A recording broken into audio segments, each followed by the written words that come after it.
Akşamınız hayırlı, hormatly adamlar. Sapara hoş geldiniz. Ya, salam kemine, iyileşler, selamun aleyküm. Oo, Dinleyiciler bir de buyur kemine. Bunu yağmelen gurun ne del bunu. Sapara bizim öz değerlerimizden gurrun ederiz bugün. Oo, Yankı halk maslahatçısının Vahabiler bilen duşuşu var. Doğru. Dedil temamız beyle del yönü.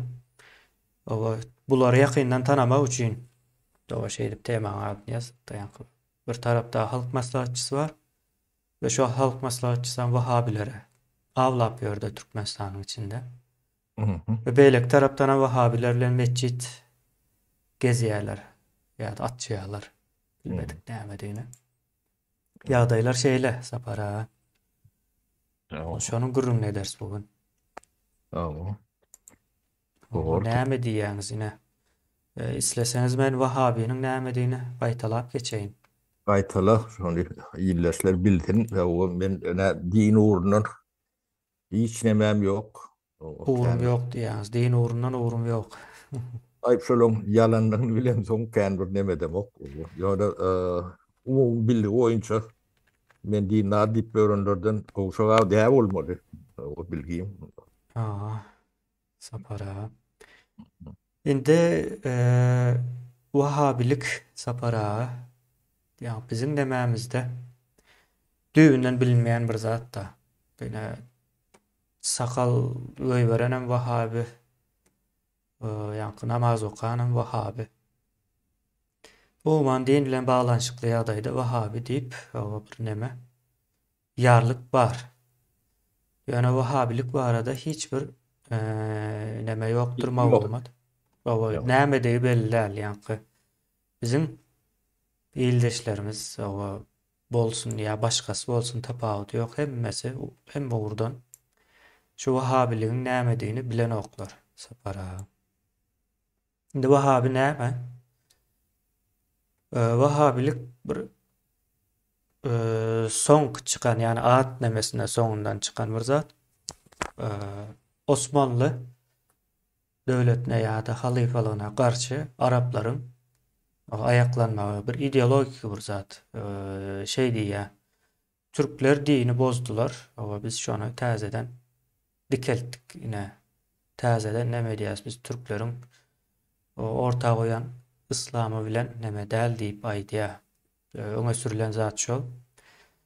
Nejiddin Abdülvahhab bolmaly ilk başlarda nemeden. Yani şol adam bilen bilelikde başlaýar bu hereket. Elbette soň Osmanlynyň ýykylmagy bilen bilelikde Wahhabileriň nemesinde galýa. Indi sonra çykýar ýa-ni Arkasında kim mahkemine sözüm yani sonra vereni katı gitmek ha. arkasında Sapara Angliýa şol döwürlerde şolaryň nemesi gaty aktif. Şolaryň kömegi bilen diýeli. Ýöne Sapara Wahhabilik edil Angliýa bilen bagly däl. Ne onu aşağı çizip geçeli. Näme üçin bagly däldigini häzir aýdyp berjek. Türkler o dini bozdu diýip öňe sürýär-de.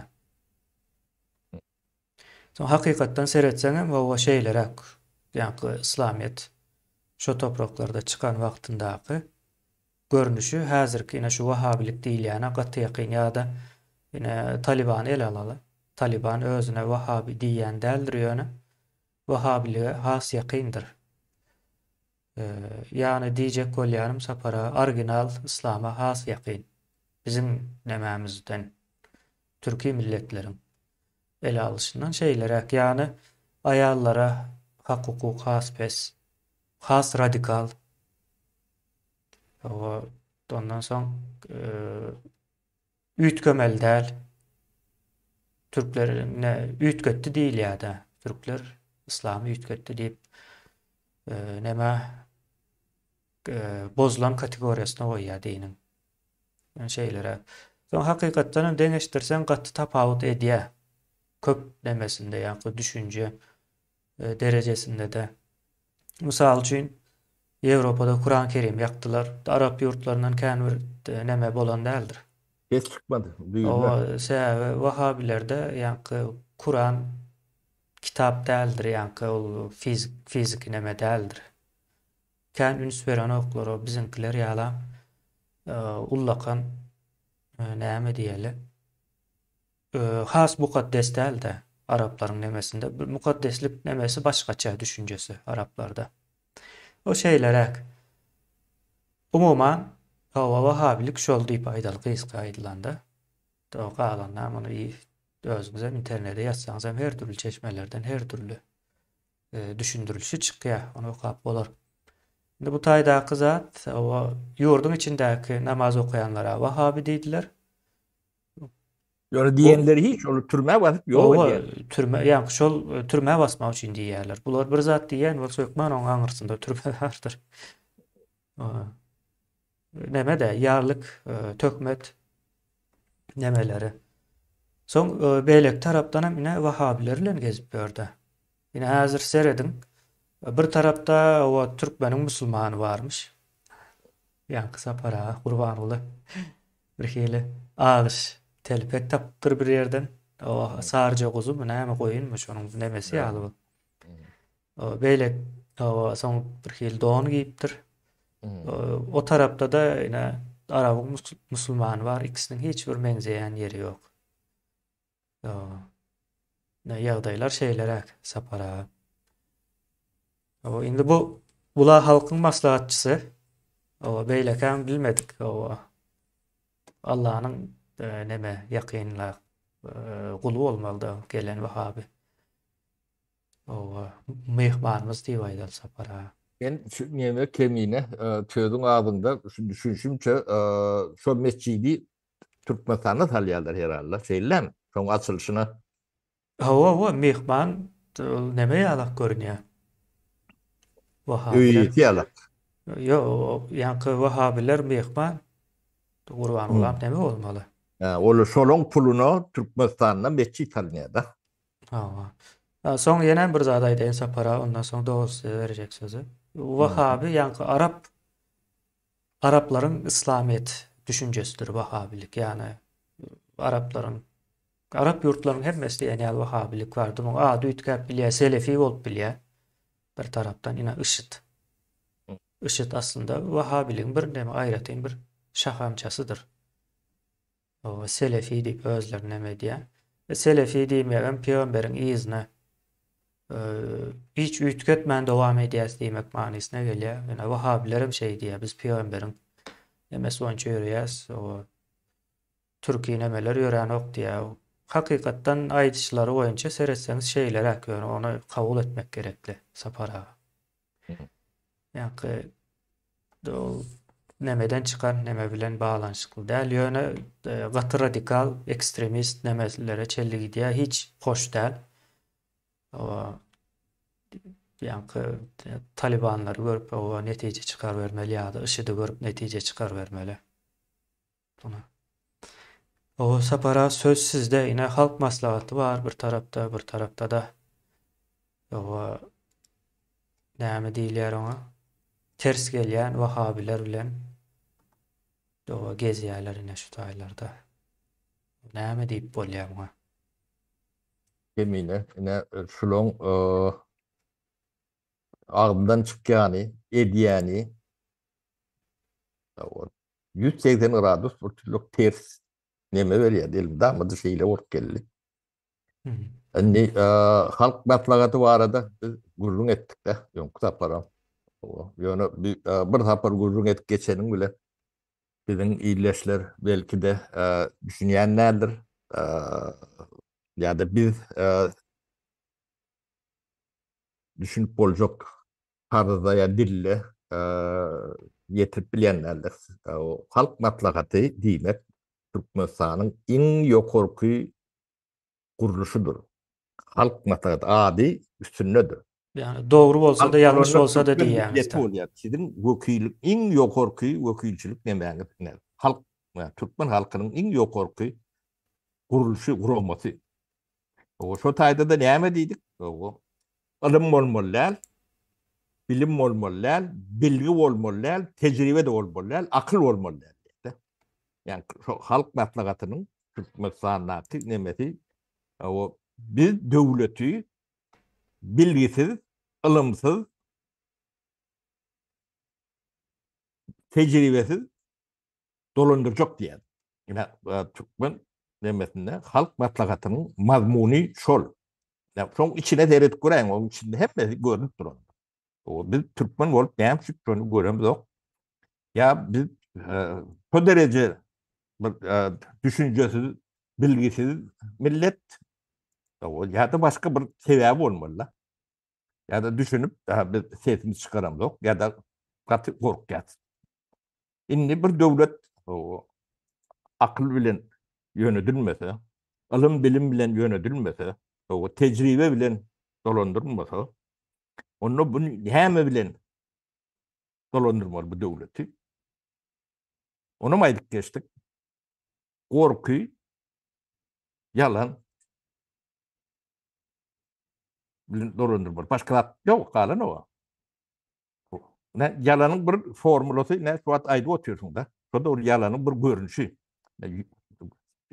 Deme, göde ne şeylik korku diyorlar, onu reklam ediyorlar, onu edil tersine ve diyendir. O inni orta soru çıkıyordu. O devletin hem şüphe ediyorlar. Bilen soru verilmediler, söylen millet dolu. O bu yani ingo korku orunu hem şüphe ediyorlar. O kimin peydasını?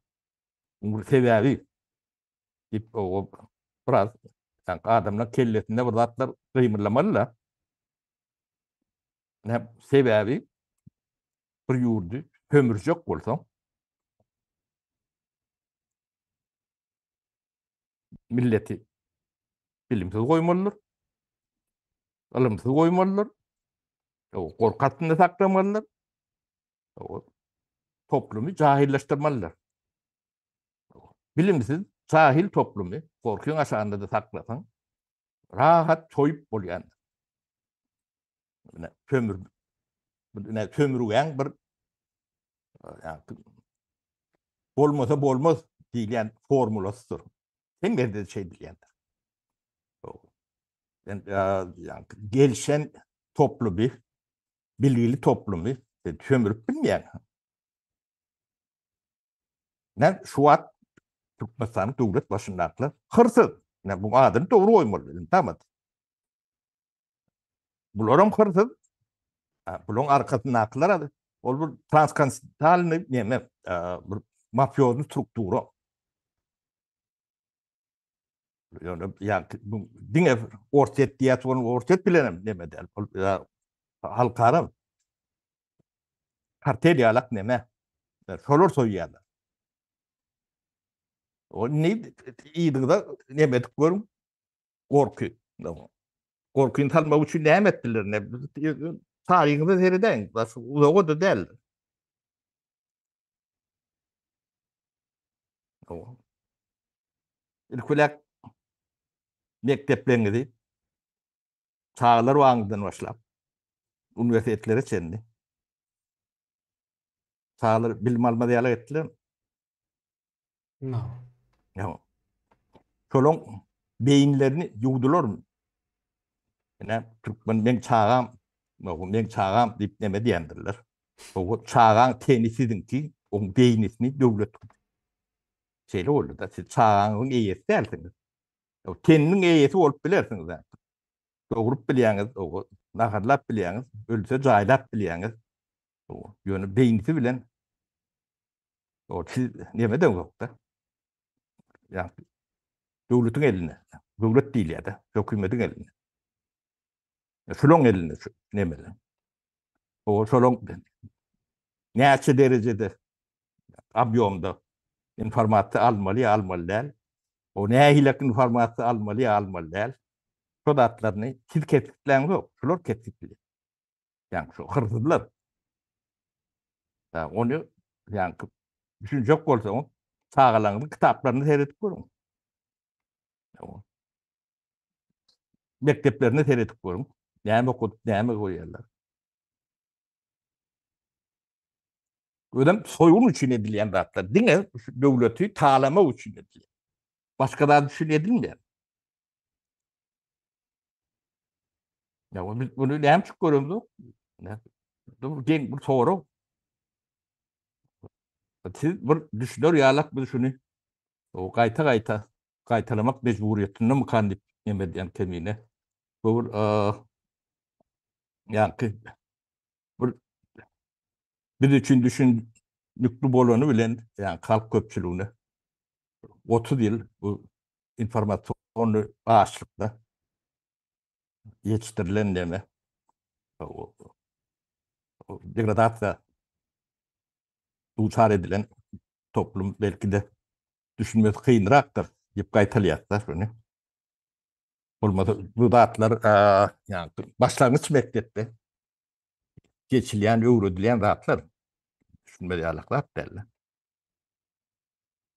O adamlar fikir etmedi alak demedi adam.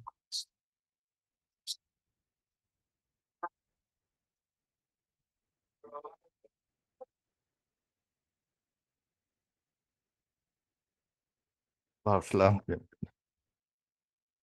O düşünmedi alaklar adam derler. No. Sapara no yankı neme? Nung maksadı o yani. Onam üstüne durup baba geçele yani. Halk maslahatının maksadı. Adını koymalı yani. Düşündürüyäs yani bu bir adam bolaymaly öpmän suratda.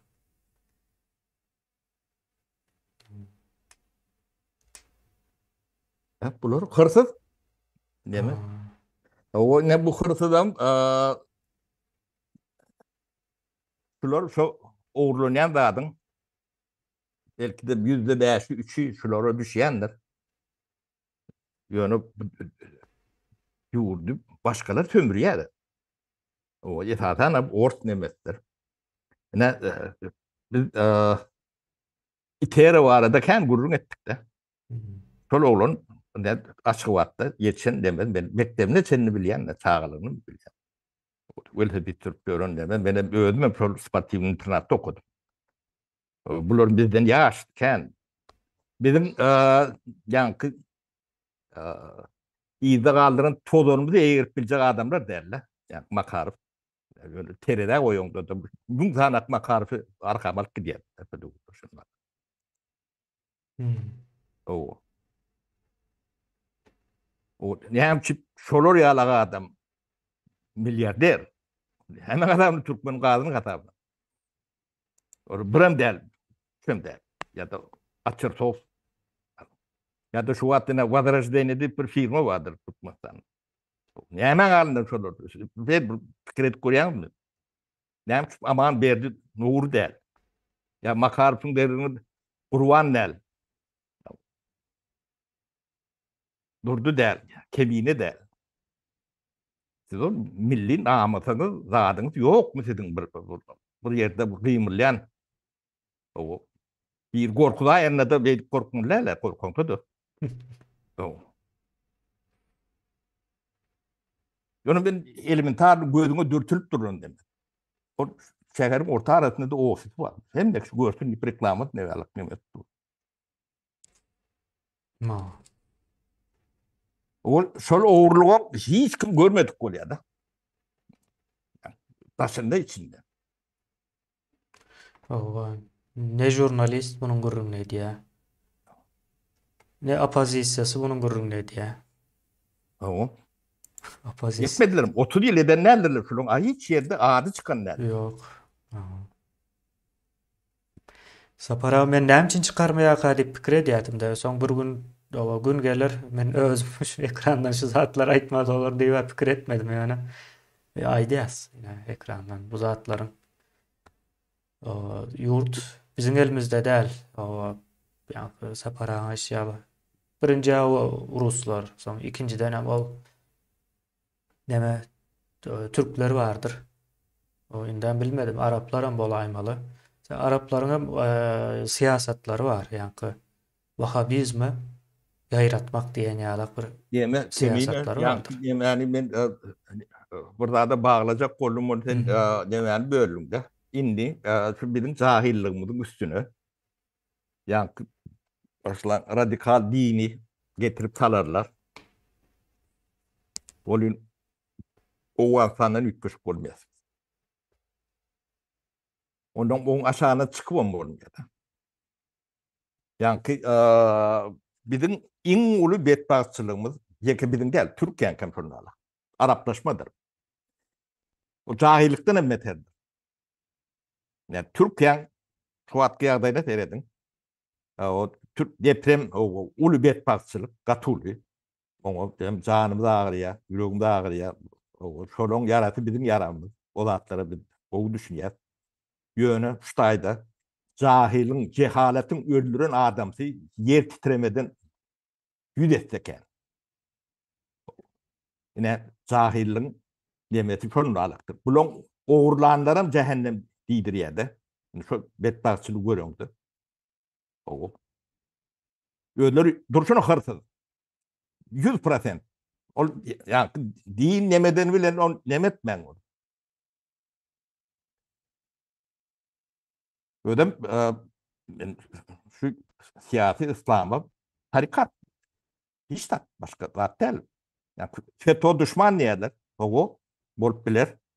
O anlatın Amerika'da vardır. Bolup bilir. Yani bu yani olur bilimli FETÖ. Bu ılımsız FETÖ. Yani şu atka AKP var. Kimine? Şu atka Erdoğan partisi. Bu siyasi parti değil. Tarikat. Yani ben taşından görüyorum. Ben Türkiye'nin kokuyordur yani. Ödem hırsız hem de ödem hırsız. Oğurlukların hiç. Yani bulun yani Türkiye'nin yerleşen yerini ya bilen okulur. Ya bu da atları bilen kendi yemeden okulur. Ya akılları başka da atların yemedinde. Bulun öldüren adamların tani ne yani, bir itki var. Tuvat bir deme. Hay taklasına 100 binden geçerine şu nemelen tani. Bu yakın yemeden ne? Yani cehaletin nemeti neticesi. Ödem içinde din var. Yani Araplaşman nemetidir şu. Niyoti. Ben şu Erdoğan'ı 94. yılların veri iderlak geliyenler. Gelişinden tenemesine çendi. 10 yıl bundan on giden olsa Avraylı bir deme olup gidiyetti. Onu ben yomama ettim da. O ben ne çıktı ben aydiya. O ben şu milletin özmü bir üç köşk millettir deyip hata edem o. Şolun biri alak görüyende. O şolun ağıran ıncan demetin bana da değil. Yani görüp otuyor. O işine artış dememe yok oluyor yani. Yani şu tevaplarının, büyük tevaplarının o Araplaşma ödem din nimetine geliyordu.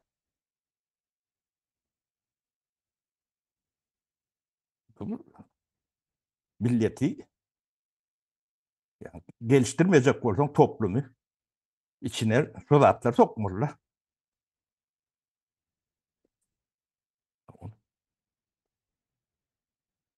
İnandırıcı ne şu an Türkiye'nin nimeti ödem Türkiye bu zatları rahat çözüp bilecek bu işte. Hem de zaten var. Bilgili adamlarım var. Kuvvetim var, gücüm var, bilgisem var. Yani başında cahil ol. O yemen içinde sızıptırlar. Doğru. O bulmasa Türkiye bu yaranı ödücüyle çözüp bilecek ne, bu işte aknemede.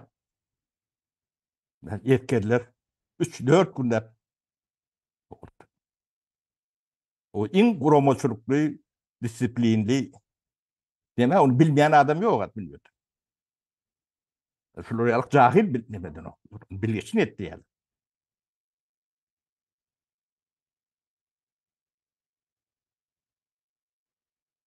Ne? Şu cehaletin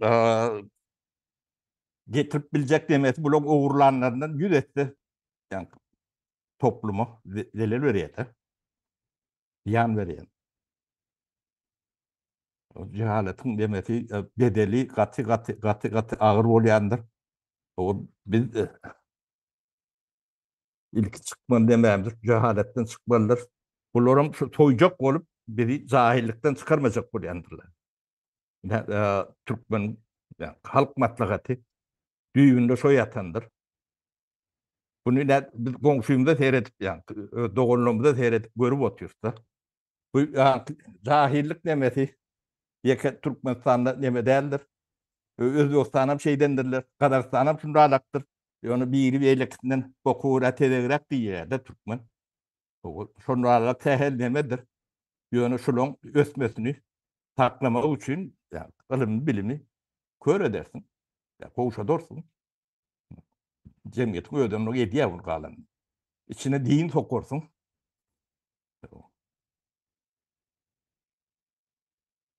Ödem cahillik din bilen bile gelýän. Sermayesi cahil.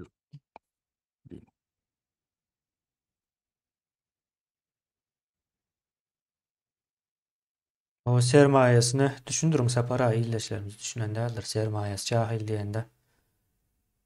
Şonu birazrak açsaňyz. Sermayesi yalan. Ilkule yalan. Onu müştersem şu cahil olmalı. Cahil yalan değil. Bu yemedi. Duruşuna şeyine ben yok diyenler. Ne şu betçide teredin. Dinana niyat atip şu gön yok diyenler. Yönü bu kaptarla Vahabi dip türmeye basıp bu topar adamları ömrünün canından mahrum ediyendir. Siz onu görýän näle? Özüm bolsa Vahabiler bilen gezip ýörüne. O bir el bilen eder, beýleki el bilen seni ýoga diýdi. Ha bunun hem aklı däl o zatlar da yani. Yo bulan el bilen ýöne bular haknadaky ýöne bir personajlar.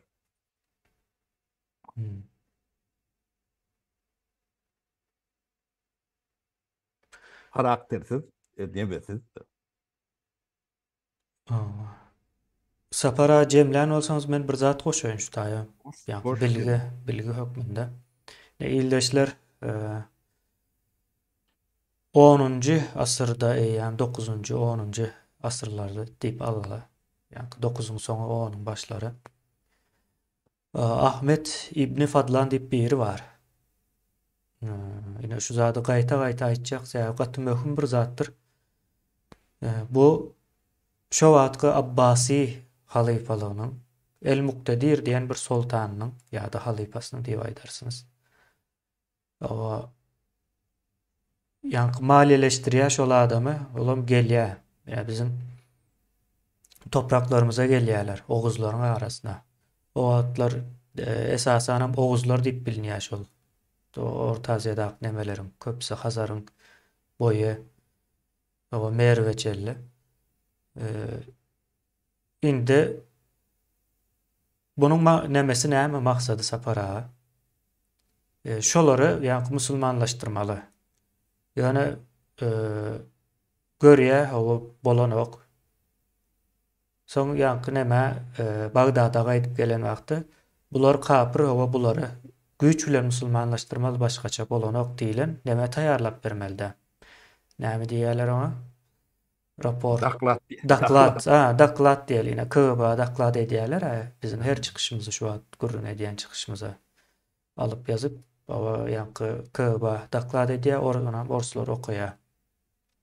Ýa-ni orsun köbasy. Edil şeýlerek şekilde daklat edýär. Ýa-ni bularyň daklady ýasamadyr. Ýasama, näme üçin ýasama? Bagdatdaky birden ýa-ni baýlar ýene näme halk bar, olar urşmaly da. Urşmaly. Urşap öňem bolan gatykän ýyllap urşýarlar da şo Oğuzlary nemetmek üçin. Oğuzlar bizim atalarymız. Ona hem aýdyp geçen bilýänem däldir. Araplaşan türkmenler Oğuzlaryň bizim atalarymyzdygyny. Indi o Araplar bilen bagly ýeri ýokdur. Şo ilk Oğuzdan nemeti. Indi şo taýda ýazan zatlary bar. Oğuzlar ýoluny ýitiren eşeklerdir diýär. Ýene bir Arabyň ýazan zady. Bir Arap, bizim ata-babalarymız barada yolunu yitiren eşek diye. Bular diye bir meclisi var diye, mecliste hep mekmem gürleýär diye. Bular diye hayvan diye. Buların diye bir padşahı, yeni bir zatı yok. Diye de ol meclis diýänem bizim toy nemesi. Bilýäňiz ýa-ni o olar ullakan däl de. Soň şo taýda ýygnak bolýar, mysal üçin o nirä göçmeli. O merkez näme diýdi, o taýda nähil bolýar. Şonuň ýaly günlük durmuşyň kararlaryny köpçülikleýin alýarlar. Ýa-ni garaýyň içinde ýa-da garaýyň daşynda üşýärler oduň başynda. Özem giýjeleri bolýar bu. Şu İbn Fadlan aýdýar, içinde diýär iň diýär soýsuzu diýär-de. Sen dili bilen awraýsyzy diýär. Indi düşünün awraýly awraýsyz diýilen nämede ine şu araplardan gelýär. Iň awraýsyzy diýär. Ýani awraýsyz diýänem kim? Garyp. O garry, güýji ýetmeýär ýa-ni işlemäne. Şoňa awraýsyz diýär. Onuň kellesiniň içindäki pikir maslahaty diňlän o. Ine bir arap ýa-ni ýaşaýar, ýa-ni oguzlar bilen bilelikde ýaşaýar. Näme diýerler ona? Bildirmände hamaly şo taýda geçip barýan bir derviş ýaly. Informasiýa. O informasiýa ýygnaýar ine.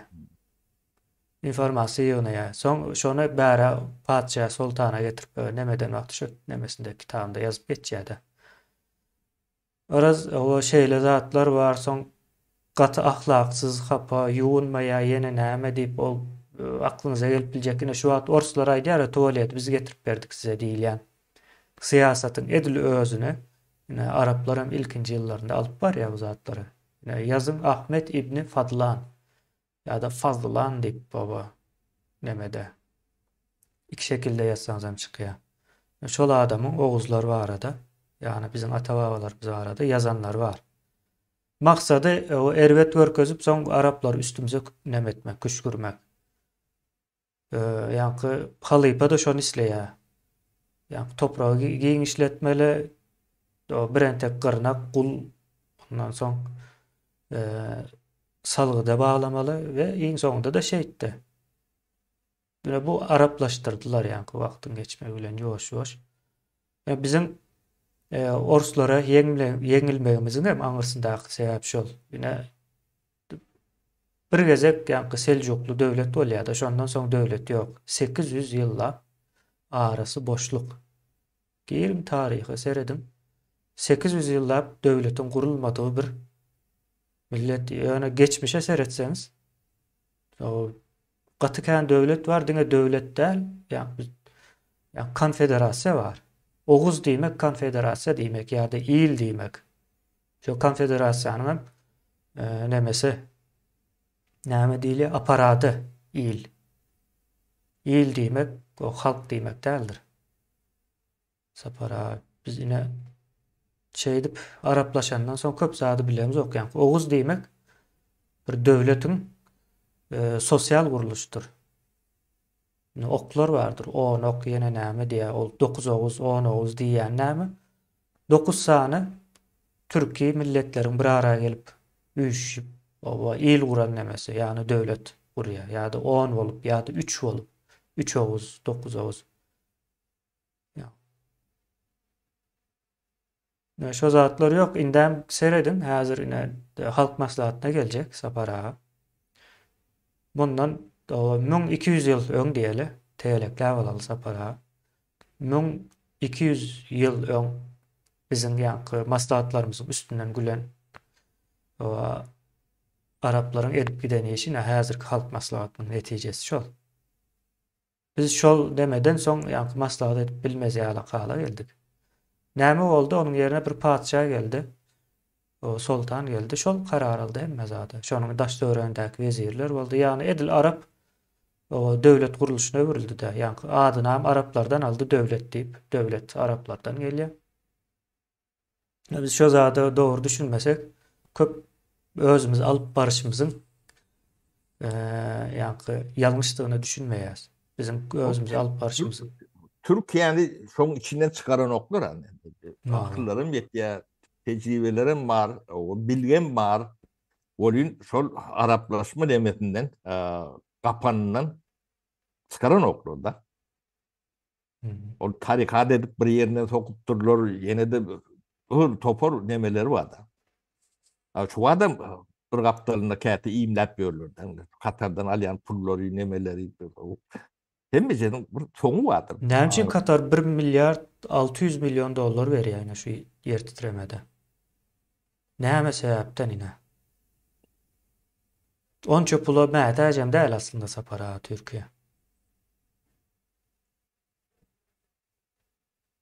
O plometeste Türkiye'nin hem de adı var. Yani akıllı, başlı. Kurumoçuluk neden olsa ürün adamlar ya artık yeri almadı. Hı. İnmerkül şu kurumoçuluk var da şu. Birinci, ikinci, üçüncü günler in gerek var. Yani şunun kurumoçuluğu üçüncü günün çok görep başlandı. Seyredip görsem şeyle de. Hı. Formatı hem de dat var. Türkiye'nin hem de yetişen adamlar katıken. Baba. Yani Araplaşandan sonra o peydası yok. Yani şu Arap demesi akıllı adam hala yok. Yani aydanım var kiçirek bir misal. İyin diye avraşsız hem gelip diye öz pikirine diye.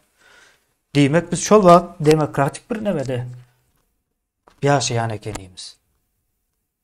Doğrudan köpçülük bolup üýüşüp maslahat edip o pikirini aýdyp bilýän bolsa. Iň awraýsyzy diýip bir zat barmy? Ýa-ni awraýy bular neme görä ölçýäse para, pul baý bolmaly ýa-ni soňam şu Araplarda şeýle bir düşünje bar. Soýluluk diýilen. O aňyrdan gelýär biz düýüplü bir neme. O soylu, soysuz deyip o şöyle. O şeýle bir düşünjesi var. Ine şu zatlar bitirýär bir jemgyýeti. O akıl soyumu neme sereden o akıl iň akılsız maşgalalarynam içinden akıllı adamlar çykyp bilýär da üýtgeçik pikirlenýär.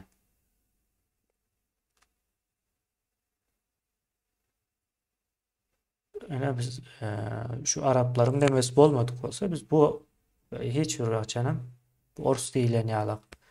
Orsa biz entek şäher gurup ýörkak Ors diýen bir millet ýokdy dünýäde.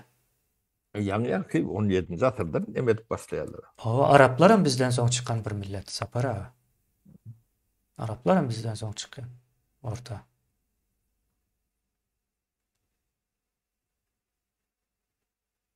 Bu sebäbini gözläň. Nädip boldy bu zatlar?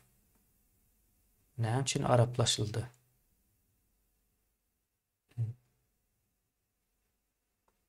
Türkiye'de bu zatları düşünen deme katlak hazır metal täze kuşak gatken bunu üýtgedörler üýtgemeli üýtgemese bolmaýar yani bu aşağından o çıkmalı o gati yani milleti toplumu geliştiren nokta gelişme uyumlar diyorlar da.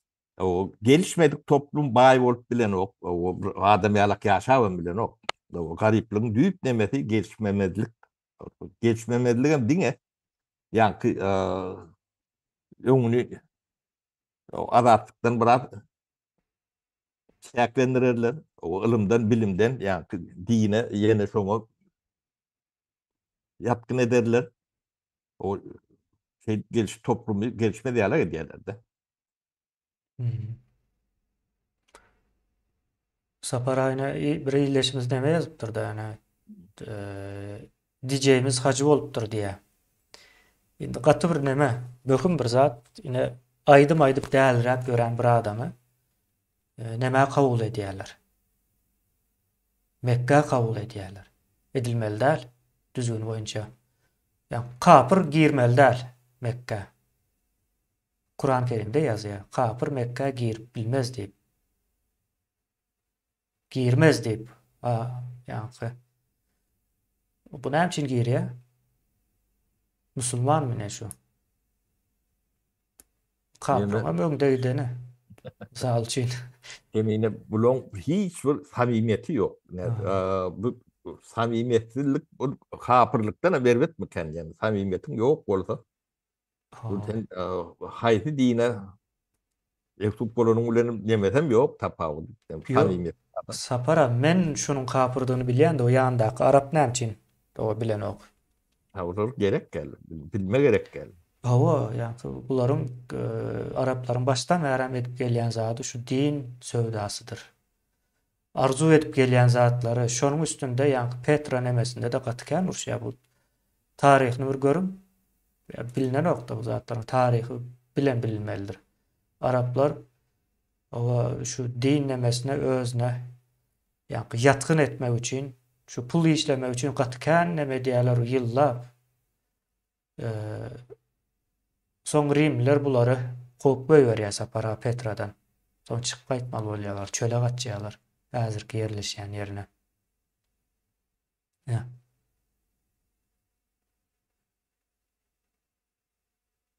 Bularyň nemesi şeýle, taryhy ýa din tüccarlary Araplar. Diňe şonuň üstünde kellesine agir diýerler da. Ýa-ni näçinse çölüň içinde ekinçilik bolanok, ullakar bir maldarçylyk edip bolanok Sapara. Oň bilinýär şo töwerekde Mesopotamiýada ýani Orta Dow diýilýärdi Arap nemeleri. O taýlarda dinler meşhur. Soň näme etmeli? O eýtmeli din sövdasyna başlamaly. Bularyň eden işleri hem şol, başyndan ören. Ene bulam suudy şunuň. O Qur'an olayının kapırdygyny men bilip bilýän bolsam, bular näme üçin bilen ok. Ona Mekke'ye getirýän bolsaň, öň neme bardy Sapara? İslam Kerim Mekke'ye gidip gelýär. Soň şo girip çykandan soň hemme ýerini ýuwupdyrlar diýär. Bilmedim nä derejede dogry ýalňyş. Şo döwürler şeýlere eken inde o eýleneme galmady. Pul bolsa boldy diýe gelsinler. Neme kemine şu ýa-ni Araplaşma meselesinde şu neme Kazakstan'dan dogurrak düşünýän Orta Azia Respublikasy ýok. O ne o Nazarbaýewiň bir nemesi bardyr. Araplaşma barada sözleri vardır, fikri. Bizim Araplaşan günümüzün o soňumyzyň başydyr diýip o şeýler bir nemesi var. Erde çıkışlar var. İyi döwürlerde. Ödem gaty dogry. O biz Araplaşyp bilmeýär. Betbagçylyklaryň, ýa-da o dünýäň bir gyrasynda ýa trotuaryna nemesine galan ýagdaýymyzyň büyük sebäbi bizim Araplaşmamyzdyr. Diňe neme däl, Türkmenistan ýa Orta Aziýada türkçe şodur. Bir gapdalda şo bardyr. O mehanizmi düşündireli Sapara munuň. Söz açyldy da indi. O nädip ine Araplaşan wagtyň izah alýan. Diýilen sonra var. Araplar ösen diýersiniz, ýyleşip ýazyp durýan Araplar. Bir din sövdasyny edýärler, soňra Nevit çykdy dagir. Bagtlaryna mı diýeli? O Nevit çykdy şo taýlarda. Ýa inglisleriň bularyň arkasynda durup Wahhabizmi o neme etmegine, ýol almagyna kömek etmeginiň sebäbinde arkasynda şu Nevit bar. O emme bilýär bu zatlar, ýa aýtmana gerek ýok. O düşünükli girip gören wagtyňyz okasaňyz. Ýöne şo zatlar bolmadyk bolsa, Nevit bolmadyk bolsa, Araplar ösmesde şu wagtky görýän nemäňiz bardyr. Talibanlar, Awganistan ýa-da Bangladeşi görüp, olardan hem has erbet bolmaly ýagdaýda. Diňeje Nevit çykan üçin gerekli ýa-da nemelere professional adamlary ýanlaryna berdiler. Nädip işletmeli, näme etmeli, näme goýmalsyny. Bu şeýle Nevit işleri o haçana çelligider, o näme wagtda çelligider, o belli däl. Ýani Araplar entek taýar däl. Nevit o gutaran güni bularyň hem demesi izah aýdyp başlaýar. Başgaça bir demesi ýok, bilmem, beýlek zadan bolma mümkinçiligi ýok. Ine näme üçin bolma mümkinçiligi ýok? Araplarda şeýle bir zat var, aýal guldur. O ayal kuldur. E, Kul bolýan bolsa kulam çağa yetişdirýär pikir edip. Kulun yetişdirýän çağasam kul bolýandyr. Ahlaksyz bolýandyr. E, Jogapkärsiz bolýandyr. Ýa şularyň hem edýän işler şol. Jogapkärsiz, ýa kapyr bolmagyna garamasdan o musulman ýalyk hereket edýär, mezat düşnükli. Yani demedäl. Kulun yetiştiren çağalaryň edip biljegi işi asylsyz bolýarlar. Bizem gynansak da 800 ýyl sapara döwlet ýokdy ortada. Eň soň Seljuklu gurulýar, Seljuklar owa Arap demesinde gurulýar. Yani 97 ýyl, 100 ýyla ýetmeýär sapara ýa-ni Ulu Seljuklu diýerlerdi. Ulu Seljuklu 100 ýyla ýetmän ýykylýar. Şondan soň döwlet ýok ortada ýyleşler. Döwlet bolmadyk o topraklarda. Bizim territoriýamyzda bolmady. O bizim territoriýamyzda. Osmanlı ýene näme? Olaryň kamyon aýratyn bir nemesi bar. Ýene de edilbeýle bolsa bolmasdy. O manaýdan da şeýle bolýar sen bizim hakyky guruluşymyzy el alaly. Bizde ayallar erkekler ýaldyr. Gıljan bardyr, okam atyp bilýändir, atada minip bilýändir, owa malan bakyp bilýändir. Yani erkeğin edip bilýän işleriniň hemmesini edip bilýär. Soň ýene ýanky nemesem bar da o ýygnaklara ayallar hem goşulýar diýe. Sapara İbn Fadlan. Fotoğraflar bar. Ayallar diýe gelip diýe saçakda o bilelikde oturup nahar ýýär diýe. Ayallar o oturup saçakta nahar ýemeli dälmiş. Yine şu zatları bize demetti. Yani bizim kuruluşumuzun edil tersine oturttu bize ova çöktük. İyi iyi zavalın. Ondan iyi köp ova söveşen yani ok demir işlerini katkı alıp baran iktisadi nemeleri sapara, sövda yollarını çizen, onları kovaran, o şehirler vuran bir millet birden o darap gitti nädip bolýar bu zat diýip ine sorasaňyz ine araplaşmakdan gelýär. Aýallaryň kul etdiňmi kul çağalary yetişdirýär. Kul çağalary hem soň ne urşup biler, ne döwlet gurup biler, ne sövdadan başy çykar. Aýallar hem urup ýörendirler günde günaşa. Ine şey edip bolýar bu zat. Kemine 20 zatır yani ne hilek yapanlarına da yani çeklendirenlerine de şimdi bu internetin önüne geçecek deme yok. Bunu saklap korunuk. Onun için biz zatları düşünmek için o bir kıyıka vakitte bu informasyonları alıp öğrenip düşünüp bilýär. Yaş netile adam bakımın könü, garry netil, bizim nemelerimiz, uşağımız, bu zatlara o düşünmesi kıyındırak bolmagy mümkün oluyor. Halkın köpüden daşında. Men bir taraftan şu daşına çıkan halkın nemesine degen menem duramok da. O kıyınçılığı badır, o azabı güzabı hemmesi badır gurbetun nemedinden atıqo ulyan yönü. Şoňa garamazdan adamlaryň islemesem, yani mecburi ýagdaýda göz açylýar da. Köp informasiýa ýa-ni hayat bolýar. Onuň içinde 30-40% bir bölegini kabul etse de ýöňküýalak däller ýa. Onuň çağa daşynda çağalarym ýetişýär.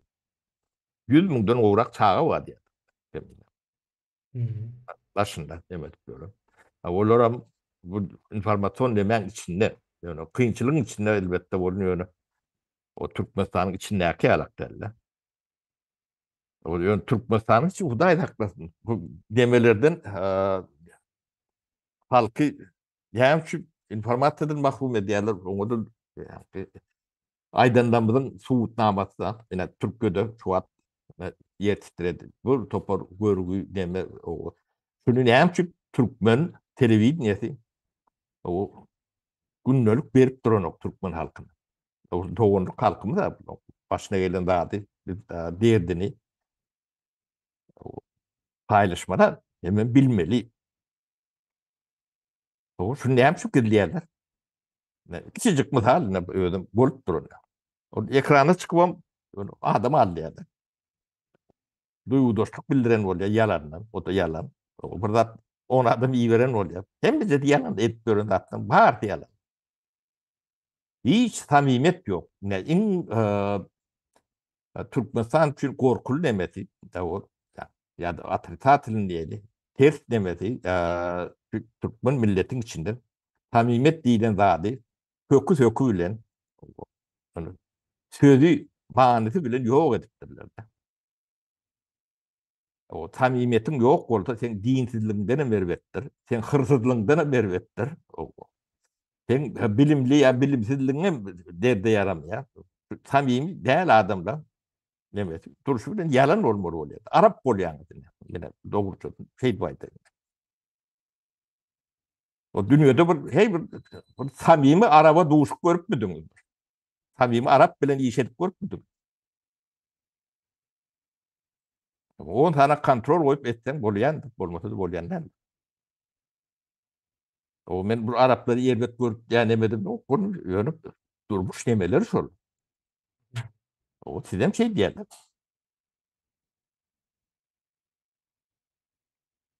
Ben kemini görýän zatlym şol da özüm hemme kişi nemesinde de görüp duran zatlym. Türkmenistan'ın içinde. Türkiye'de näme bolup geçenini görüp diýerler telewiziorda. O telewizyon näme üçin gerek? O kime hyzmat edýär? O halka hyzmat. O halkın pulu bilen ýaşap gören idara. Şeýle teretde. Halkın bergisinin, salgydynyň nemesini hasabyna neme edilýär. Ýa näme beren okdy? Ýeňdir bu zatlar. Halky bilgisi saklamaly. Maksat şol. Ama düşünýär.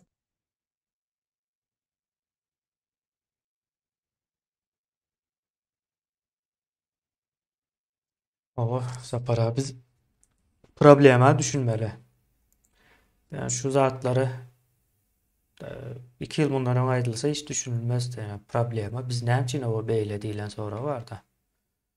Yani o orsa yani bir geze o yeňdik. İkinji gezekde nädip yeňildik. O yeňilmezdik eger öňkü deme düzgün oýunça gidilýän bolsa. Ýine sapara Fatih Sultan Mehmet tanaýaňyz dogry dälmi? O. Osmanlı padşahlarynyň içinde yeketek hakyky padşa. Indi näme üçin diýip sorasaňyz, padşahlarda şeýle bir häsiýet bolmaly. Hemme taraplayın olmaly. Hemme taraplayın bolmasa bolanok ýa bir adam sistemasda. Bir näçe dil bilmeli, matematika bilmeli, ýa gök cisimlerini bilmeli. Ondan soň ähli dinleri bilmeli. Hemmesine bilinýän şo döwrüň siýasaty bilmeli. O ýa bilimlerine näme dünýewi we uhrewi diýerler sapara. Görünýäni we görünmeýäni diýmek manysy dünýewi uhrewi. Bilimlerin görünýäni we görünmeýäni hemmesini bilmeli. Şol adam bilýän adam. Ine ilkinji gezek topu oýlap tapýar şol. Ýa İstanbul'un şowatky Konstantinopol bolýar. Konstantinopol'un diwarlaryny ýaryp içine girýärler-de topu oýlap tapýar. Top uzakdan durup atýar. O adam 21 ýaşynda kelken. O 21 ýaşynda oýlap tapanokdy. Pikirediň dünýäde entek eýle bir ýaragy ýok. Şonu oýlap tapýar, soň neme oýlap tapýar sapara. Häzirki tanklar ýokma? Häzirki tanklaryň gelip çykan ýeri şo taýdy ýerlerde. İçinde o 8 ya 10 san esker bolýar, üstü demir sapara. Neme uýýan ekenlerde ýokardan ýa kızgın. Nemeden divardan geçecek olsalar içeri Hı. Konstantinopol. Yok oradan durup ok atýarlar, ýa uýýarlar, soň ýakýan ekenlerde. Hı. Soň çünýaly gümbez, demir, soň aşağında denemeler var, eskerler var.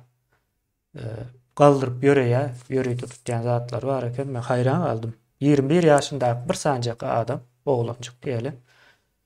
Häzirki tanklaryň gelip çykyşyna edýär, hem aýratyn top atýar, ýani topa O bilýärsiňizdir. toplumun giden matematikası var ha. Onun Hasaplaýar, şo geometriyası var. sapara şonu hasaplaýar, ýani diwaryň galynlygyny, soň şo uzaklygy baryp diýen wagt şo diwary ýykmasy hem zady şo özü hasaplaýar şonu 21 ýaşyndaky oglanjyk. Yani o döwürler ine ullakan bir araplaşma yok, yani edil içine girilen ok da yan özüne ayağı, yani neme yıkılya sapara yıkılandan sonra yine tazeden dikeliş döwürü de. Yine şeyle adamlardan beyli adamlara geldik de. Ön şeyledik indi beyli. Bilmedim düşnüklü oldu mu iyileşlerimize. Ve ondan sonra adam şekilli adam yok. O topraklarda da yok. Bu topraklarda da yok. Ha yöne bir Türkmen ya da bir Türk tapawudy yok, özü yok olsun. Ýewropa gitse alym bolup ýetişýär. Hı. Oňa näme diýmeli? Bizde näçin ýetişen?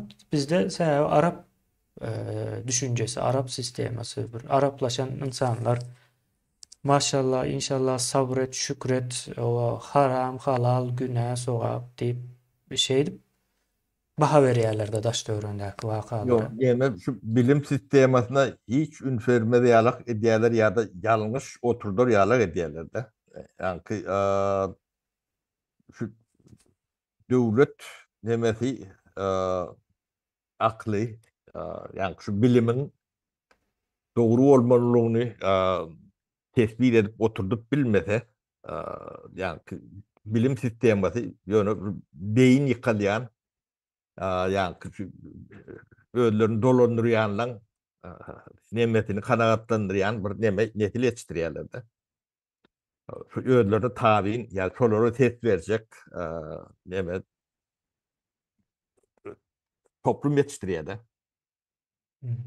Bil- O, o topluma gelişip bilmeyen. Onun yani devlet demeden neme aşağına ya da yani yani diyen bir yani bir adam teçer yalak demedir yalak bir adatlık nimetini veren oktan şu Avrupa'daki demeller bilen deneştiriyen de yer bilen gök yalak. Yani sehel durmuşta günlük durmuşta alyan informasyonu var. Yani istenik Avrupa yurtlarının memleketinden adat yerlerine. Ha, misal şu Türkmenistan bilen deneştirendi. Üniversiteden kän informasiýa alar ýalak demeti bar da, mümkinçiligi. Ondan şu çağalar, o taýdaky çağalar bilen ýa-da şu toplumyň adamlary, o taýyň toplumyň adamlary bilen intellektual derejede ýani konkurensiýa, rekabet edip bilermi? Mümkin däl. Günne 7-24, 365 günler şolong telewizordan mün kanala çen kanal seyredip bilýär. Mün ödem hemmesinin yemesinde de yani öz dillerine adapte diyendirler. Diğer o yani tercüme edip olur yalak demelerim var. Tarihinden tut ılımına çendi. Adam şu informasyon demen içinde çalak beynin işlete neme diyen orada. Gelişip biliyor da. Onu şu toplumu ağlavan bilen o. Soyuvan bilen o. Avrupa'da hem şu sömürün oklar. Ya sömürden oklar. Ya toplum sömürden ok. Ya bilgili toplum sömürüp bolan ok. O bizde de şöyle bilgisiz toplum böyle diyorlar da. O tarafa yeme diyorlar, bu tarafa yeme diyorlar. Yani bilgisiz toplum. Yani onun bilgisi toplumun kaptanına din sokýarlar. Yani din ilim däl. Onu dini ilimden üstüne getirip koýarlar.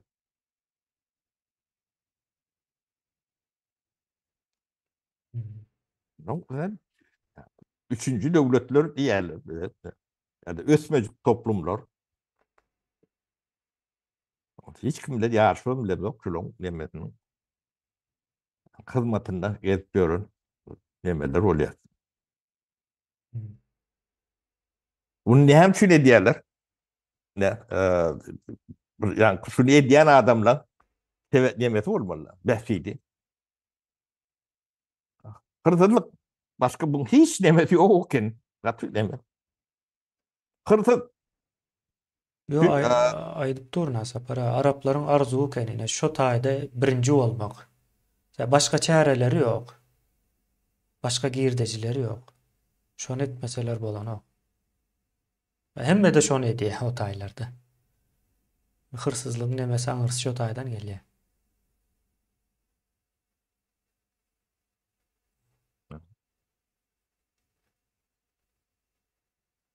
Para. Eminim bizim düşünmeli bu zatlara düşünüp onun aşağından çıkmalı. Bunu dine ilim bilim bilen çıkıp bolýar da bunu. Şolong yani öğren tereplerini ya höwetlerini düşünüp bozmaly. Oyunlaryny bozmaly. Başka nemesi yok. Ne Türkmenistan'da sizi korkutmak için bu topor hiç yani adına gelişmeyen ya funksyona gelişmeyen kuruluşlar vardı. Onu sen ayttık da. Sizin şu kötülük görüşünüz var. Yani migrasyon diyen bir idare vardı. Şu yani şu funksyonu adına uğrav olsa büyüğünden başkalar olmalı. Yani bulon edip göründü büyüğünden başkalar. Ya da prezidentin ahranası değil bir neme vardır. Onu 3-4 müňe getiripdirler diye. Käwatly şundalak bolupdyr. Niýazym döwrüne adam köpülen. Şo ahrana KGB'ňa üstünde, o milisiýaňa üstünde, prokuraturaňa üstünde, İçeri en işlerine, ýokarky içeri işlerine üstünde. içeri işlerine üstünde diýende polis diýsem şo bolýardy. O. O nähilek beýle bolup bilýär. Dilden sonra o adam. Şoň hemmeň üstünde döwni aşandaky edaralaryň hemmeten bilýär. O. Ýöne yani konstitusiýa diýip kitap bar. Şonda şo zatlar hiç biri ýokdur. Ya bunu näme üçin bilmedik bolýar? Hadyny dogry goýup netijesi näme boljagyna aýdyp otyr. Demetinden bu zatlar aşağına çıkmadı. O ya eğilip çıkmadı ya beğilip çıkmadı. O gerek bolsa şolong bilmedim. Yok ben şolary üýşüp ýakmaly diýsem adamlar gaty geň görýärdi. Näme üçin ýakjak diýär.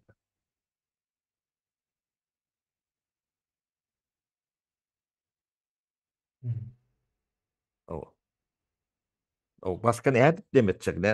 Düşündirilýän nemeler yeterlik bolup bularyny düşünmeliler onu. Düşünje megden oklarda.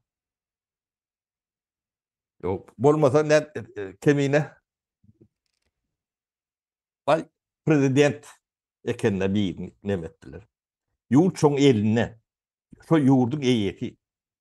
Onu hiç zat dogurlamak demedip görmek gerek geldi. Çoň yani döwleti özüm şonu eline götürýärler. Hemme adam üpsün edýär. Howpsuzlygyndan yani ömrü ötýänçe ýaşaýyşyna çenli. Dünýäň hem ýerindedir şundala. O taýda yani gaty tamsyk golaýmasan ya da düşünmeyen neme demesem hırsızlık diýden zat gereğim derler. Ula bir menne şu erbetligi bir zat kazanacak ya uğurlayacak diýen diýsem ve şoňa jogap şu. Ýöne halky bu derece getirmek o näme gerek? Şol in ýokurda oturan adam düşünýändir. Ben düşünäýmeli. Düşünmez otak barmaly derler. O üç nesili cahil ýöne hiç sada düşünmez ýalak cahil edip geçirdiler.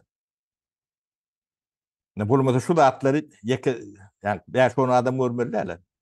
Ňuňlarça adam görmeli. Buňa da öýlerçe bir topar dudoklar gurupdurlar. O dudoklar nemelerini bir toparna açdyk. Galandan ýuwaş aşar. Oňa ni oglanlar köpünden aklam ýetýär. Bu zatlar näme bolýanna, nädilýände. O aradan kän gurrun eder. Ýöne biz şu watan düzetmesek şu milletin, şu toplumun o adyna näme diýip goýun ýa-da üýtgediň adyňyzy, ýa türkmenlerden Oğuz diýin, başga zat diýin. Ýöne şular üýtgemeli. Buny atyp alyň, ýakyp alyň. Ýöne itip alyň. Ýöne şular alınmaly. Buň başga çözüm ýok da. Gerek bolsa ýeke atyň. Sizi hiç kanun cezalandırmaz. Tam kahraman ederler. Biz başımızda bular ýalaklady uzak saklat bilmeýär. Biz millet bol gutorýar. Şoň üçin şular ýalak kritik nemelere gelmeli bol. Oşo gullukda koturanlary öýleri düşünsünler. O sizi gerek bolsa atwalarlar, ýakwalarlar, itwalarlar, onu alarlar. Ya da rıza bolmaly. Şu millet, ya şu toplum hemme zatdan elini çekýär, töwürni aldyrýar. Şu tarapa seýreden o. Ya da şoňdan razalysyn. Başka çözgüden galmady lokal demek ýok. Emine. Nawa sapara. Şeýle bir araplaşmaň näme diýini o düşünmeli. Biz ýa-ni ors bizim problemamyzyň 5%. O 5%dan bizde bolsun diýip hasap edeli. Ýöne men özüme o problema ýokmunda göremok şahsymy. 90% araplaşmadan gelýändir. Bir ýyldaşymyz ýazyp durdy. Kur'an-ı Kerim'de yazıya diýip, inşallah diýip. O zatlary o gaty gowy bilýän, näme ýazýan, nädip ýazýan, neçelle problema da şo taýda da. Men seredýän Ýaponiýa bu adamlar inşallah diýip iş eden okda. Sesini çıkarman iş edýär. Şoň üçin ýetişdirese de daýlary ýykylanok. Bizimkiler Allah gorusun. Ya da jaý vurdular, ay maşallah, göz değmesin. İnşallah gowy günler ýaşarsın. Hani ýaşaldım, ýaşalan. Hani Türkmenistan.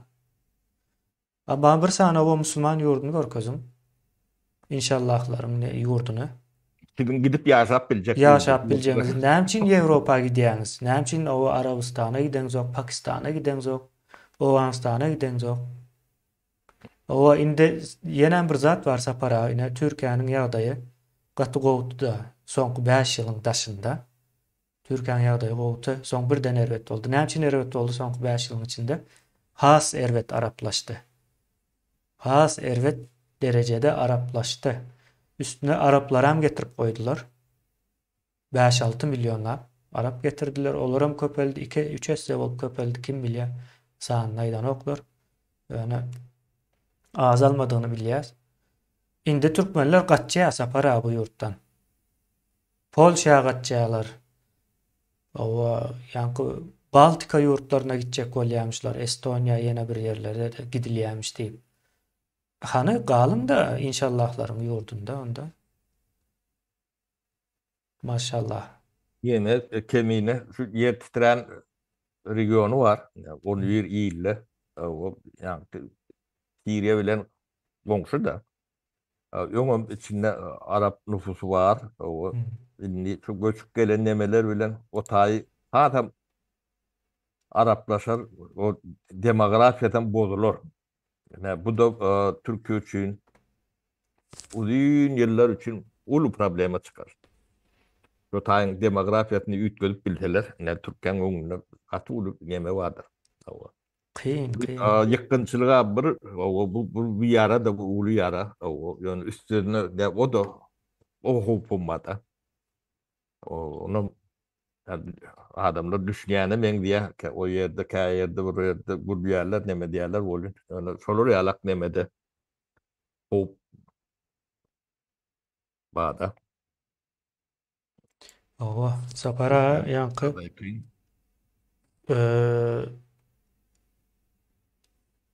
neme diýip görenler bar eken-de hayran aldım.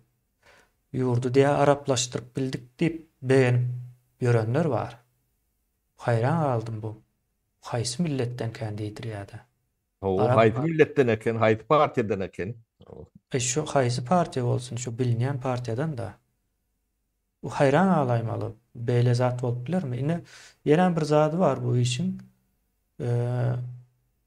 Ine Ýewropa ýurtlary hem şu ýurtlar diýip aýtmanda, şu taýyny belli bir guramalar hem o bizim türki milletleriň araplaşmanyň tarapdary bolmaly. O. Bilýärler, görýär. Ýani men görüp bilýän bolsam bolar. Strateji iskilemeler şonnalyk işleýär. Bu düýün möhletli planlaşdyrýarlar bular. O Ýewropa bolsun, Amerika bolsun bularyň akyl guruluşy şeýlerek. O düşnükli ýöne buna saklap bolan okda. Ha, öň şeýleti häzir sapara eýle bolman biler planlary. Soňky nemelerde üýtgendir. İnternetiň çıkan yerinde bir yalan nemäni ýöretmek kyn. Köp uzağa gitmeýär. Olaram bilýär interneti çıkarýan hem şolardy ýene bir tarapdan. Strategiýa üýtgen bolup biler. Ýöne häzir şonuň galındylary bilen söwüşýär. Soňam ýene bir zat bar şu Arap ýurtlarynyň ýa-ni imperialist duýgulary ýene täzeden oýanýa-da, oýanan fond gurýandyrlar. Islamy bilmem bir zatlar ýene näme diýip pul satjan fondlar bardyr şularyň. O taýda bu taýda mesjid gurup ýene näme edip görenler. Ne şu Wahabilerdir. Ne gurban bolam şu Wahabilerden ne? Yok, Türkmenistan'ın türmelerini Vahabi deyip o batıran adamların tağını ispiterini bilýäňiz mi? Demine. Birlik haklı diýerler. Ýöne şol deme bilen türmede ýatan gatyken adam var. Köpsem urulup ýenjilip öldürilendir. Ödem iň agyr şertlerde saklanýar diýerler. O türmäge girmeli bolsa, Kurban ulu girmeli onu. Onu ne? Propaganda edip diyor Vahabiler. O mescidini talıp.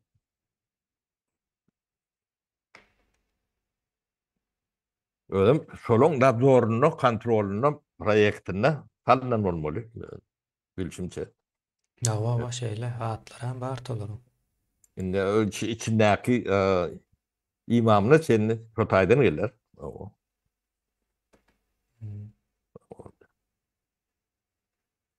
Yana Vahabi nemeň görüşýän nemeň o. Onu kim bilen görüşýär?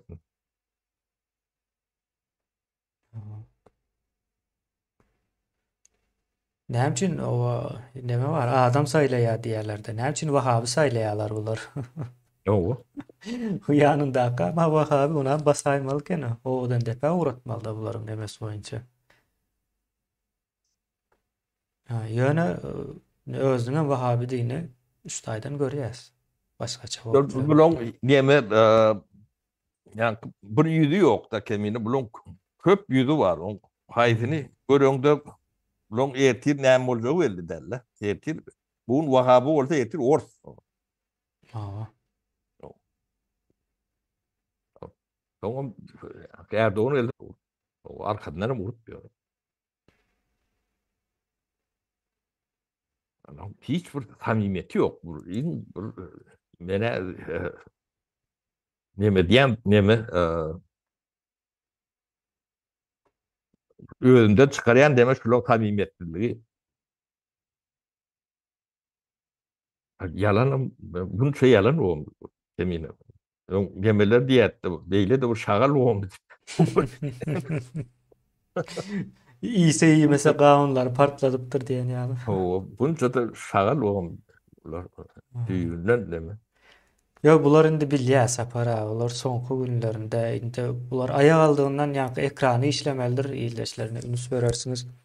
Aýak aldığından ýa-ni gowulmuş hemme zat ýol uğru boýunça gidip durmuş diýe ýöne biz häzir çak edýän nemämiz barda aýdyň bilen 2 ýyl mundan nemäň üstünde senariýolaryň üstünde gaty çoňur işläpdik ine izah etmek bardyr.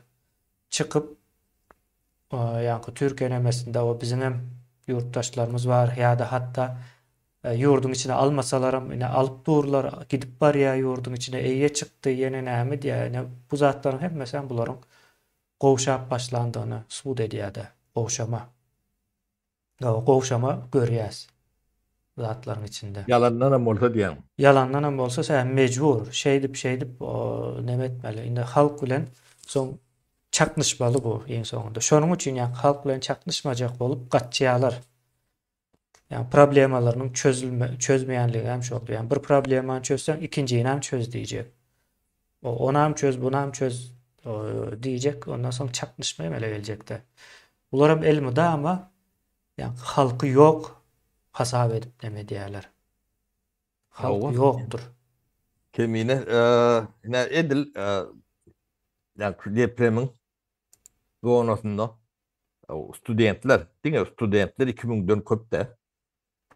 Ha, o O şeyle yönü çıkıyor bizim o hazırımız var. işleyenler demeler bile tayda görmek ne için yönü Türkiye'de bir yarım 2 milyon halkın var. Onu kömük verenlerine geçen ay tam bir yani yarım yalan deme bile o tam öyle diyiverdim. Ölürler yiğidin alayan. O hem dedim yalan. Baba. No. Şu vakta O, çelliğine tasdiklayıcı bir hiç neme yoktu. o realini Mağluma. kömük veren devletin demeleri hepmedi gözünden.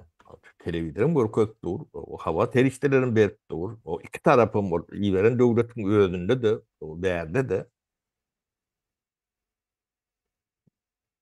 Türkmen'in nemesi yok.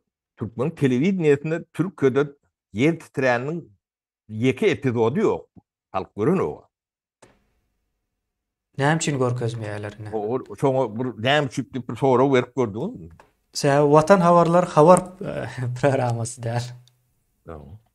Havar programması der. Yani neyme programması Havar der olsa. Onu beyin yıkama için Yok yani gülalı güllük, gül yağlı asud asman demeyen yöret ya. Sen indi sapara cahillerin şeyle bir hasiyeti var yani. Vizual bir zat bolmalı. Misal için daha görkezip yani bir zat görkezmeli de umuman.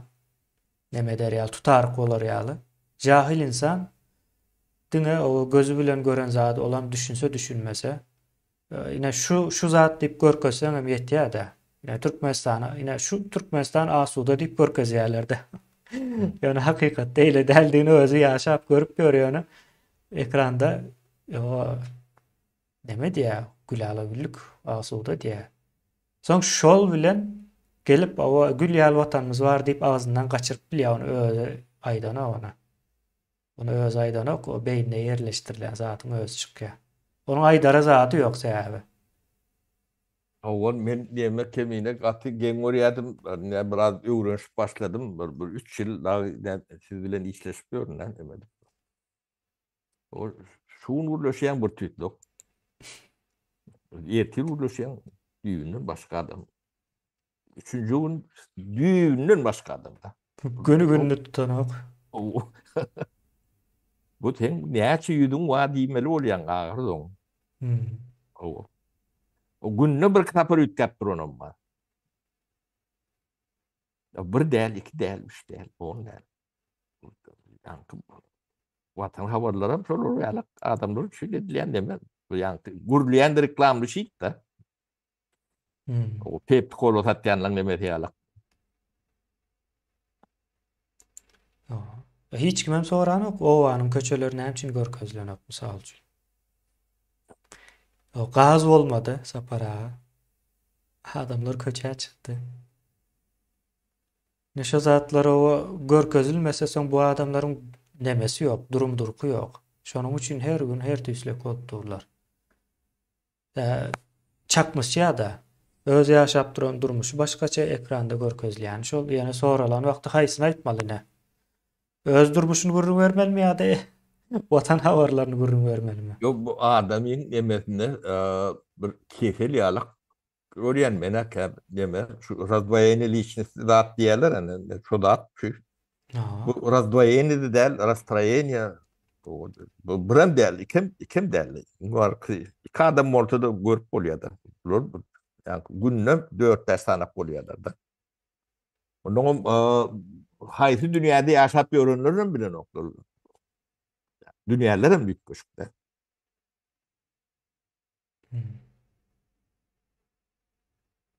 Cemiyeti bu dereceye getirmek hemçin gerek bollukan men şoňa da aklym ýetip bilen okda. Eksperiment. Sapara ne bir ildeşmesine dünýäden ötdi-de köp adam tananamok. Sapara Ak Muhammed o Zarip diýär siz gaty tanýansyňyzdyr. Almurada sama tanar da.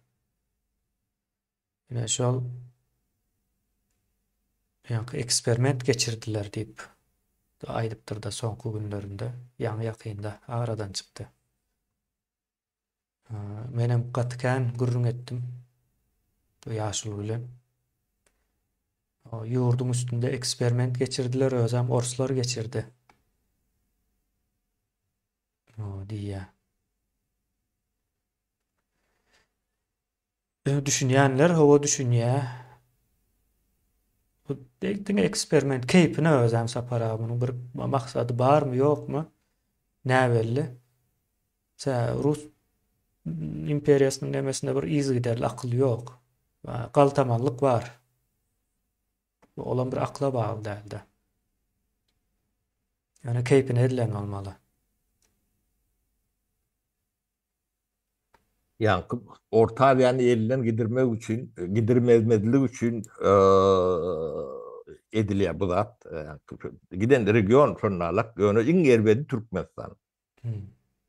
O yeke yani 5 adamın, 10 adamın yani 5 man doğrulaması der. Bu nemesi şu region hem yani elinden gitmeliler. Yani zonu vilayaneti o ip ayderler. Onu gidilip onu mu ayder? Bizim yani internet zonamızın içinde diyeti. Ya bu demek yani internet bizim kolonyamız demek tercümesi şunlarla başka nemesi yok. Sizi Talibanlardan goraýan. Onu sizi Talibanlardan goraýar diye. Yani grup grumaları var. O propaganda neme diýerler. O da şu bizim alyp barýan nemelerimiz tiýatymyza garşy. O yani orta yani ors bolmasa şolar ýaşap bilen ok diýdirýärler.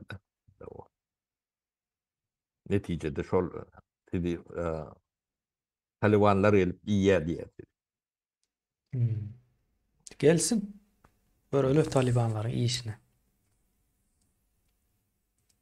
Demeni bilen oklarda sapara, geografiýany ýa-ni ýene senin serhedin boýunça ýa-ni sany belli däl, ine o taýynyň hem siýasaty sanyny aýtmaýarlar diye 5 milyon olmagam gat mümkin diýerler. Aynen şu yerli o Türkmenleriň aýdyşy boýunça 3 we 5 arasyndadyr diýerler. Owganistanda o 3 ve 5 milyon arasında Türkmen var. Şoların üstünden geçip gelmeli de gelecek olsa.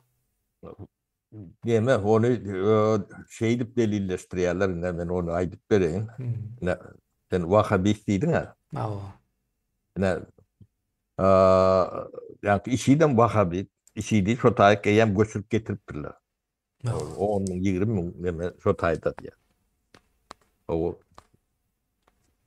ne, şolor o orta diye. Yani, Hoğup salyan şolor deyip düşündürüyor da. Ne, şu Vahabi ne Kurwan ulum bädin Wahabiler tayinlap otur ne demesin. Ödem şu taýdaky Wahabitlerim Arapdan pul bilen ýasap ýöründeme. Hmm. Bu işi hemme de Arapdan pul bilen işledi. Bolmasa ýa işidi ýeteki dillap ýa o uruşy filan hiýip biljek başga döwletem ýok şolardan başga. Awa, maşallah yani Arap demeleri Türkiye nasıl yetecek diye ettik? de bilmem finans bu nemet yok. Ukrayna'da uruşun günün neyse milyardlarını gözüne getirip bilen son hayli devlet götürüp bilen orta çok yani. Bir yıl Hmm. olmakan çok yani. Bu yeteki illa direnip gelen. Bu devlete de yeteki devlete karşı demet. Ve bunların arkasında o Birleşik Arap Emirliği var, Suudilerin var, Katar'ın Katar'ım var, var. Hem de Kuveyt'in var var. pul. Hem mesela Pul şol olan pulu yine değerlinden mescidini alıp diyorlar. O anasından yemeleri getirip diyorlar. Bu oyunlar şey diyor ediliyor. hmm. Kurban ulu. Onun Awa. içinde de yani Özbekistan'ın, Türkmenistan'ın, Tacikistan'ın ortadan demeleri var. Yani ilçhaneleri var. Ortada karavan demeleri de strukturları. Hem beceten orta işleyen. Hmm. Yani şu mulene bizi korkutup tiyaret görür diyorlar. Ne biz orta kovu vermeli. Şu var. Bizim arkamızda durup bilecektin ya orta diyorlar. O bizim düşmanımız Türkiye bilen Britanya diye. O taynamay diyorlar. Britanya nädip bolýaka? Hiç Olur biliyor. katlaşan yerimize yok. Biz En bilemiz azından yok. Türkiye gelip gidýäs ýöne. Yani ortadan kırıvısı kovuluyor. Şeyle oluyormuş. Ha. O bizim Türkiye düşmanımızmış. Britanya, önkü Britanya däl bolýan şu an. Brexit çözüp bilen o bular. O zatlar çözsün. Şoň üçin bizim doğusumuz orta bolmaly. Şey düşünýärler. Hmm. Yani o tay şeyle kemiğine bir uzak çekmeli. Hawa Cemläli O sapara. gayet Cemläli bugün o Araplara gat ağır nemetdik. ya, İşimiz Araplar bilen däl olur öz değer biz geografyasında. Araplar bilen hiç nememiz yok. Yani Öz geografyasında oturmalıdır. Biz Araplaşanlar bilendir derdimiz. o ödümüzü korumalı. Her kim biz bilen isledik zadını edip görür yalak biz bir sürü değerler. Biz ödümüze yeterlik olmalı. Ödümüze dönmeli. Kökümüze dönmeli olmalı. O, O bir de gavat yeme bizim yapımıza yani Araplaşma gavat gelen nokta. Ben hiç Arap devletlerine görün adamım der gidip demeden adamım der yönü yani Sovyet Soyuz yıkılan vaktleri bir Araplardan hem gelirler o İran'dan işleyecek kol neme derler de o bir kanavlı gürleşik gördük bir atlar etecek kolluk kolun durşuyla yalanla. O da yani demetinden alyan bir kitap demeden. Ondan bir kadagan ettik. Arap bilen İran bilen yani firmalar bilen bir zat etmeliler deyip hem yani bizim yemeğimiz demimiz yettiyen yere koloriyalak deme verdik de. O ağırlanarsanız ağırladarlar. hmm. O işler yalak derler. Duruşu bilen yalan.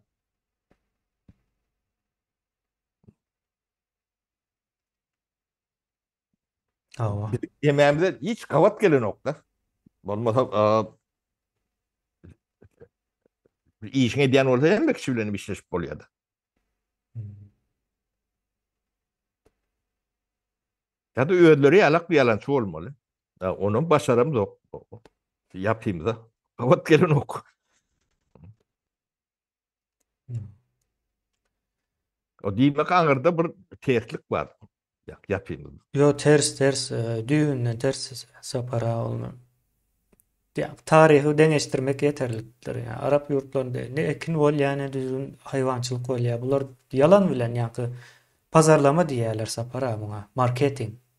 Hmm. Marketing bilen ýöremeli bular. Olam ýa-ni marketing hem gowet başarban bilen oklar.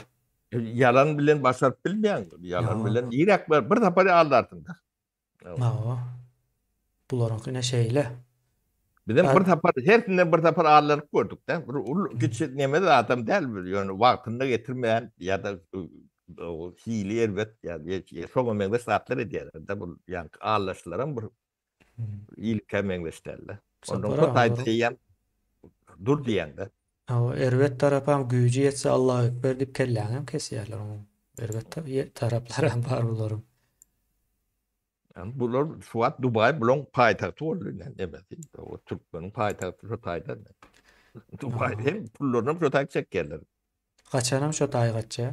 Gaçanam şu taýda gaçýa. Ýa-ni näme ýurdun puluny sömüren sä şo taýda owurlanan pullary soňup bolýar, harjap bolýar. Dubai şoňa mümkinçilik berýär. O şu anki pul şu taýda barar ýala edýärler. Şeýle onu gördüler ýa-ni Ýewropa nemetseň o taýda sanksiýa bilen doňdurulýar. Dubai'da da şeýle bir zat bar. O taýda da puluň saklamaly, işletip bolanok. Fabrik kurup bolanok. Guruluşyk demesini ýöredip bolanok adam şekilli. Eýle sapara jemläýele.